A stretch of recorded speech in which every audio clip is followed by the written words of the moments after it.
Welcome to the Fantasy Show, the Commission Anderson Show, Week 3 edition. Obviously, this is not the Commish. This is Tim Teneriello, another league member, the Little Caesar. Little Caesar's going to join me for this week's show. Steven had some prior commitments, but he'll be back with us next week. But I think Tim is perfectly capable to fill in. Tim, let's get started right away with the 0-2 matchups. Eric Hipples, Nipples, and the greatest show on paper. Tim, both of these teams are struggling. 0-2, they need a win desperately. Let's go ahead and get started. Tim, what do you think of the quarterback matchups? You got Eli Manning at Tampa Bay and Kurt Warner at Indianapolis. Who do you got?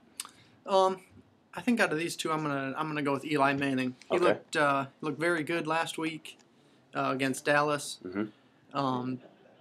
Going against the Tampa Bay, they definitely got some holes in their secondary. Holes in secondary. We're talking 282 yards per game that they're giving up, and Eli Manning, I think, can probably, with those young receivers, probably do pretty well. Kurt Warner, Indianapolis. Kurt Warner's a good quarterback. Mm-hmm. Indianapolis only gives up 139 yards per game. I think I'm with you on this one. I'm going to go with Manning. Running backs. Tim, what do you think Clinton Portis' problem is? He's only got 8 points in each game.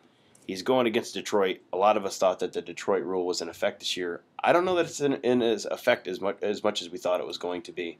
Not so much. But if there's ever a week for Clinton Portis to kind of get back on track, this is definitely the week. Yeah. I think for Portis, maybe they need to air it out a little more for him. Mm-hmm. I think teams are kind of packing it in, trying to make Jason Campbell beat him. Yeah.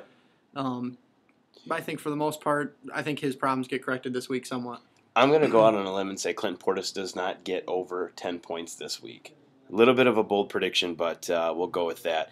But I like Michael Turner's matchup against New England. New England, it really isn't that great, so we can just assume that probably, 15 points out of Michael Turner. Let's go to the other side. Nips, Ryan Grant, and Noshawn Reno. Ryan Grant has a great matchup. Still wondering about Noshawn Reno. How many points do you think Ryan Grant will get this week? I could see Ryan Grant, maybe finding the end zone twice. Mm-hmm. Maybe 50, 60, 70 yards. I could see him getting up towards, it wouldn't surprise me if he gets 20. 20, 25. Okay. All right. And Noshawn Reno, still wondering what we're actually going to get from him. I liked Ricky Williams and the Wildcat. I know the commish hates the Wildcat. How do you feel about the Wildcat? Personally, I thought the Wildcat seemed to work last week for Miami. I don't think it'll necessarily work with all teams. I think they probably should start looking to throw out of it a little more, maybe. Yeah. I think teams are going to figure out how to deal with the two, everybody running. Yeah. If they can throw out of it, I think they maybe find some more success with it. All right, let me point out something here. I did not like the trade that Greatest Show made in getting Joseph Adai and getting rid of Tim Hightower. Tim Hightower had been scoring 15 points, whether that was by rushing or receiving, it doesn't really matter. Mm-hmm. And he's going up against an Indianapolis defense that is terrible against the run. You saw what Miami did to them. Why in the world would he ever get rid of Tim Hightower in a must-win week? It doesn't seem to make too much sense, especially to make a trade like that, and then you put Joseph Adai right on your bench. Yeah. What's it going to do you right now? It doesn't do you any good. So I think that's a trade that maybe you could have put off and seen maybe what happens with Chris Wells. Mm-hmm. If he doesn't pan out and keeps fumbling the way he's been. It's true. Tim Hightower's a great play for bye weeks, or even if Portis doesn't get it together. All right. Well, let's go to the wide receivers. Wes Welker and Roddy White. We'll go to the Seattle wide receivers in just a second. But Wes Welker, he has in the starting lineup right now. He's questionable. Do you think he's going to play again? Or do you think he won't play again? Let me put it that way. We all know Bill Belichick and his gimmicks with the injuries. Can't trust him. I'm gonna say Wes Welker plays. Okay. Maybe not at 100%, but I think that I think Belichick knows the importance that it is for the New England to kind of get on track. Mm-hmm. So even if he's 80, 90%, I think Belichick's going to throw him out there, and whether he'll be that successful. I could think we could see some typical Wes Welker. Okay. Maybe down in yards, but maybe get a touchdown. And if he doesn't play Welker, does he play Johnny Knox, the new guy in Chicago, or does he play Lavernius Coles, do you think? I think if he plays Lavernius Coles, he's an idiot. Mm-hmm. I think Johnny Knox is growing with Jay Cutler. Yeah. It seems like that's kind of Jay Cutler's go-to guy right now. Yep. In Chicago, so I'd probably go with Johnny Knox. Okay, and then on the other side of things, you've got Santonio Holmes and Devery Henderson, both very big surprises. Mm-hmm. I mean, Nibbles has scored over 100 points each week. He's getting the points from somebody, and these two guys are ones showing up. Do you think they can keep this consistent? I think so. I think San Antonio Holmes is proving that his miracle catch in the last year's Super Bowl, it's carrying over for him.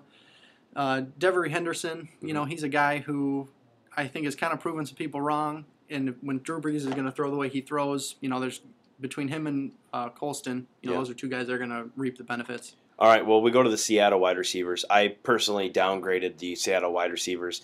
Matt Hasselbeck doesn't look like he's going to play. You got Seneca Wallace in there.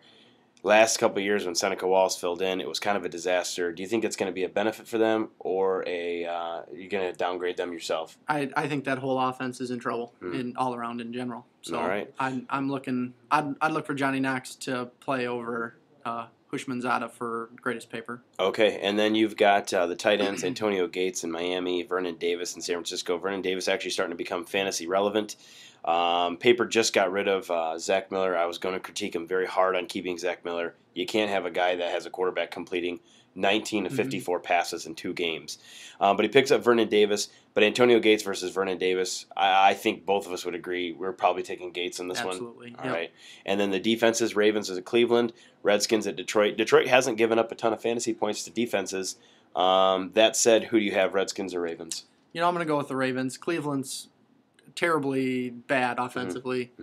Detroit, I think they could maybe put some points up on the board. Yeah. Stafford, he's a turnover waiting to happen, but I think the Redskins aren't a very good team anyway. So, all right. Well, when we look at this, who do you have winning this game?